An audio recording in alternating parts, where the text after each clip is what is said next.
প্রিয় শিক্ষার্থীরা আসসালামু আলাইকুম। আশা করছি প্রত্যেকে ভালো আছো। প্রিয় শিক্ষার্থীরা, আমরা প্রায়শই কর্মধারয় সমাসের মধ্যে তিনটা সমাস নিয়ে আমাদের সমস্যা হয়। একটু তোমরা খেয়াল করো, আমাদের উপমান, উপমিত এবং রূপক কর্মধারয় সমাস, অর্থাৎ উপমান কর্মধারয় সমাস, উপমিত কর্মধারয় সমাস এবং রূপক কর্মধারয়, এই তিনটা জায়গায় আমাদের সমস্যাটা হয়। প্রথমে যদি আমরা খেয়াল করি, একটু প্রিয় শিক্ষার্থীরা একটু দেখো, উপমানের ক্ষেত্রে আমরা দেখব এখানে যখন প্রথমে একটা নাউন থাকবে, পরে একটা অ্যাডজেক্টিভ থাকবে, এবং দেখবা যে যখন উপমানটা হবে তখন তার যে সাধারণ ধর্ম বা বৈশিষ্ট্য এটা সত্য হবে, এবং উপমিতের ক্ষেত্রে যে তুলনাটা করা হবে সেটা মিথ্যা হবে, এবং আমরা দেখব এখানে নাউন প্লাস নাউন থাকবে। আর রূপকের ক্ষেত্রে প্রথমে একটা অ্যাবস্ট্রাক্ট থাকবে, পরে একটা সাধারণ নাউন থাকবে, অর্থাৎ অ্যাবস্ট্রাক্টটা হচ্ছে অদৃশ্যমান আর নাউনটা হচ্ছে দৃশ্যমান। আমরা যদি এখন যাই, একটু খেয়াল করি আমরা উদাহরণগুলো। প্রথমে আসি কাজল কালো। প্রিয় শিক্ষার্থীরা, তোমরা জানো যে কাজল এমনি তার স্বাভাবিক ধর্ম হচ্ছে কালো, তার মানে এটা সত্য। কাজলের রংটাই কেমন? কালো। সুতরাং এটা কি হচ্ছে দেখো, কাজলের ন্যায় কালো। তাহলে আমরা এখানে ন্যায় শব্দটা মাঝখানে ব্যবহার করলাম উপমানের ক্ষেত্রে। তুষার শুভ্র, তুষার কেমন? সাদা। তুষার কেমন? সাদা। তাহলে তুষারের সাধারণ যে বৈশিষ্ট্য সেটা সাদা, সত্য। তাহলে কী হবে? তুষারের ন্যায় শুভ্র। ঠিক তেমনিভাবে আমি আরও দু একটু উদাহরণ দিয়েছি। তুষার শীতল, তাহলে তুষার কেমন? তুষারের ন্যায়, তুষার এমনিতে শীতল। তুষার ধবল, তুষার সাদা, শুভ্র আর সাদা একই রকম অবস্থা। তারপরে একাধিক পরীক্ষায় এককভাবে আসে। তুষারের ন্যায় ধবল, তাহলে তার মানে কি? তুষার সাদা, তুষার ধবল বা তুষার শীতল সবগুলোই কিন্তু সত্য। এবার আসি বজ্র কঠোর। আসলে যে বজ্রটা হয়, থান্ডারটা হয়, সেটা কেমন? কঠোর, অনেক কঠিন। তাহলে এটা সত্য। তাহলে কি হবে? বজ্রের ন্যায় কঠোর হবে। এরপর দেখো শশ শব্দের অর্থ হচ্ছে খরগোশ। খরগোশ কেমন থাকে? খরগোশ সবসময় সে লাফালাফি করে, ঝাপাঝাপি করে, তার মানে সে ব্যস্ত থাকে। এই জন্য কী হবে? শশ বা শশকের ন্যায় ব্যস্ত। তাহলে প্রিয় শিক্ষার্থীরা, আমরা দেখতে পাচ্ছি খরগোশ সবসময় কেমন থাকে? ব্যস্ত থাকে। মিশ কালো, তোমরা নিশ্চয়ই জানো যে আমরা দাঁতের মাজন যেটা ব্যবহার করি, কালোটা সেটা হচ্ছে একেবারে কালো, এই জন্য হবে মিশির ন্যায়, অর্থাৎ মাজন যেটা আছে এটার মতন মিহিদানা, মিশির ন্যায় কালো। কচু কাটা, কচুকে কাটা করা যায়, আমরা বললে কচু কাটা করেছে, তার মানে সত্য। তার মানে কি হবে? কচুর ন্যায় কাটা, তার মানে কচুর ন্যায় কাটা যায়। তাহলে আমরা আবারও বলছি, যখন আমরা তুলনা করতে যাব, যখন আমরা সত্য পাবো, অর্থাৎ সাধারণ গুণটা বৈশিষ্ট্য পাবো, তখন সেটাকে আমরা কি বলবো? উপমান। আর এমনিতে খেয়াল করো, এই যে উপমানের উপমা শব্দটার অর্থ আছে, অর্থ মানে সত্য। আর উপমি যেটা বলছিলাম সেটা মিথ্যা তুলনা। উপমি বললে কোনো শব্দ নাই, সুতরাং এটা কিন্তু মিথ্যা। তার মানে উপমি বলে কোনো শব্দ আমরা পাই না, ঠিক আছে? এবং এখানে একটা দেখবো নাউন প্লাস নাউন থাকবে, এবং তুলনা যেটা করা হবে এটা মিথ্যা তুলনা। যেমন মুখ চন্দ্র। প্রিয় শিক্ষার্থী খেয়াল করো, প্রথমত মুখও নাউন, চন্দ্র নাউন, এবং কখনো কোনো মুখ চন্দ্রের মতো হতে পারে না। দেখো তাহলে, মুখ চন্দ্রের ন্যায়। ফুল কুমারী, কখনো কি কোনো কুমারী ফুলের মতো হয়েছে? আমরা দেখেছি, কিন্তু আমরা দেখিনি। আমরা কি বলি? তুমি ফুলের চেয়ে সুন্দর, এ ধরনের কথা। তুমি ফুলের চেয়ে বান্দর, মানে এ ধরনের কথাবার্তা কিন্তু আমরা বলি। তাহলে এখানে খেয়াল করো, কুমারী ফুলের ন্যায়। কুমারী কিসের ন্যায়?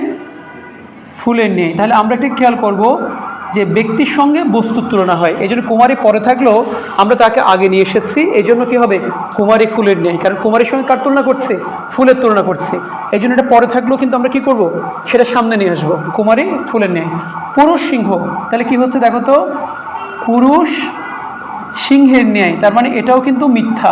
কখনো পুরুষকে আমরা সিংহের মতো দেখেছি? দেখি নাই, কিন্তু অনেকে বলে সেই পুরুষ সিংহের ন্যায়, কিন্তু এখানে একটা শব্দ মিসিং আছে, সেটা বলবান। যেমন মুখ চন্দ্র নিয়ে সুন্দর, এই যে সুন্দরটা, এটা সাধারণ ধর্ম, সেটা উল্লেখ করা হয়নি। ফুল কুমারী ফুলের নিয়ে সুন্দর, তার মানে সুন্দরটা এখানে কি আছে? আসেনি, তার এই জন্য এটাকে মিথ্যা। বজ্রকণ্ঠ, অনেক বইতে তোমরা দেখতে পাবে বজ্রকণ্ঠকে উপমান দিয়েছে, কিন্তু একটা জিনিস খেয়াল করো, বজ্র এটাও নাউন, কণ্ঠও কিন্তু নাউন। এবং খেয়াল করবা তোমরা, এখন একটা মানুষের কণ্ঠ কখনো বজ্রের মতো হইতে পারে না, এবং সেটা কিন্তু আমরা দেখি, কিন্তু অনেক মানুষ মনে করে ও বজ্রকণ্ঠে কথা বলছে। তাহলে কিন্তু দেখো, কণ্ঠ বজ্রের ন্যায়, কণ্ঠ কিসের ন্যায়? বজ্রের ন্যায়। নয়ন কমল, আমরা কখনো নয়নকে পদ্মফুলের মতো দেখেছি? কমল মানে কি? পদ্মফুল, এটা হচ্ছে পদ্মফুল। তাহলে নয়ন কি কখনো পদ্মফুলের মতো হয়? হয় না। তার মানে কি হবে? নয়ন অর্থাৎ চোখ কিসের ন্যায়? কমলের ন্যায়। পদ্ম আঁখি, আমরা কি কখনো দেখেছি কারো আঁখি পদ্মফুলের মতো? বাপরে বাবা, কি তুলনা! খেয়াল করো, দেখো, পদ্ম আঁখি হবে না, কি হবে বলো তো? আঁখি আগে চলে আসবে, কারণ আমরা আঁখিকে তুলনা করছি কিসের সঙ্গে? তাহলে আঁখি পদ্মের ন্যায়। আঁখি কিসের ন্যায়? পদ্মের ন্যায়। খেয়াল করো প্রিয় শিক্ষার্থীরা, রক্ত কমল, কোনো রক্ত কি পদ্মফুলের মতো হতে পারে? কমল মানে পদ্মফুল, তাহলে কি হবে? রক্ত কমলের ন্যায়। তার মানে এটাও কিন্তু মিথ্যা তুলনা। বদ্বীপ, কখনো দ্বীপ কি বয়ের মতো? মিথ্যা। তাহলে কি হবে? ব দ্বীপের ন্যায়। তার মানে এটাও কি হবে? উপমিত হবে। কারণ আরেকটা জিনিস আমরা মাথায় রাখবো, ন্যায় শব্দটা উপমানে আমরা মাঝখানে ব্যবহার করব, আর উপমিতে আমরা শেষে ব্যবহার করব। যদিও বা এটা ব্যাকরণ সম্মত নয়, এটা ট্রেডিশন সম্মত। তার মানে আমরা নিয়ম অনুযায়ী এটা করছি এরকম কিছু না, এটা ট্রেডিশনালি চলে আসছে। কোনো শিক্ষার্থী যদি ন্যায় শব্দটা মাঝখানে রেখে এটা আনসারও করে, তাও তাকে নাম্বার দেওয়া উচিত, এটা হচ্ছে নিয়ম। যেমন কেউ যদি বলে মুখ চন্দ্র, তাহলে কি আনসার হতে পারে? তাহলে কি হবে? মুখের ন্যায় চন্দ্র, বা চন্দ্রের ন্যায় মুখ, চন্দ্রের ন্যায় মুখ। এটা যদি চন্দ্রের ন্যায় মুখ কেউ লিখে, তাও কিন্তু ভুল নয়। কিন্তু ট্রেডিশনে চলে আসছে ন্যায় শব্দটি মাঝখানে, ন্যায় শব্দটি শেষে। তাহলে উপমিতের ক্ষেত্রে ন্যায় শব্দটি শেষে দিব, আর উপমানের ক্ষেত্রে মাঝখানে দেব। এবার আসি রূপক। প্রিয় শিক্ষার্থীরা, আমরা কি মনকে দেখতে পাই? পাই না, মাঝি দেখতে পাই। তার মানে এটা দৃশ্যমান নয়, এটাকে বলা হয় বিমূর্ত, অ্যাবস্ট্রাক্ট। তাহলে অ্যাবস্ট্রাক্ট সঙ্গে যখন আমরা সাধারণ একটা নাউনের তুলনা করছি, তখন সেটাকে আমরা বলছি রূপক। এবং রূপেরটাকে বলা হচ্ছে অবেদ কল্পনা, যেটা কল্পনা করা যায় না, অনেক উপরের কল্পনা, উচ্চ কল্পনা, এবং সেটা মিথ্যা হয়। যদিবা আমরা মিথ্যা বলছি মনে রাখার জন্য, কিন্তু মন মাঝে বলতে একটা ভিতরে সত্তা আছে। তো এই জন্য মাথায় রাখবা, মন দেখা যায় না, ছোঁয়া যায় না, শুধু স্পর্শ করা যায় না, অনুভব করা যায়, কিন্তু মাঝে দেখা যায়, ছোঁয়া যায়। সেজন্য এটা কি হবে? মাঝখানে শুধু এই রূপকের রূপটা ব্যবহার করে দিলে কাজ শেষ। দেখো তো, মন রূপ মাঝি, তার মানে মাঝখানে রূপ ব্যবহার করলে তোমার সমাসটা নির্ণয় হয়ে যায়। বিষাদ সিন্ধু, বিষাদ মানে কষ্ট, কষ্টকে কার সঙ্গে তুলনা করছি? সিন্ধু বা সমুদ্রের সঙ্গে। তার মানে আমার কষ্ট এত বেশি এটা সমুদ্রের সমান। তাহলে কি হবে? বিষাদ রূপ, বিষাদ রূপ সিন্ধু, বিষাদ রূপ সিন্ধু। যৌবন সূর্য, আমরা যৌবনকে সূর্যের সঙ্গে তুলনা করছি। যৌবন দেখা যায় না, ছোঁয়া যায় না, স্পর্শ করা যায় না, তাহলে কি হচ্ছে? যৌবন রূপ, যৌবন রূপ কি? সূর্য। তাহলে খেয়াল করো প্রিয় শিক্ষার্থীরা, মন বিহঙ্গ, বিহঙ্গ মানে পাখি, বিহঙ্গ মানে কি? পাখি। আমার মনকে পাখির সঙ্গে তুলনা করছে, তার মানে কি হবে? মন রূপ বিহঙ্গ, মন রূপ বিহঙ্গ। প্রাণ পাখি, আমার প্রাণকে পাখির সঙ্গে তুলনা করছে, তার মানে প্রাণ দেখা যায়, যায় না, প্রাণ রূপ পাখি হবে। ঠিক আছে, এরপর দেখো ক্রোধানল, ক্রোধ, আমরা যে ক্রোধ দেখাই, ক্ষোভ দেখাই, আর তার সঙ্গে অনল, তার মানে আগুনের সঙ্গে তুলনা করা হচ্ছে। তাহলে দেখো, ক্রোধ রূপ অনল। ঠিক আছে, তাহলে অনলটা দেখা যাচ্ছে, কিন্তু ক্রোধ দেখা যাচ্ছে না। জীবন প্রদীপ, তাহলে আমাদের প্রাণটাকে বোঝাচ্ছে জীবন, তাহলে জীবন দেখা যায় না, কি হবে? জীবন রূপ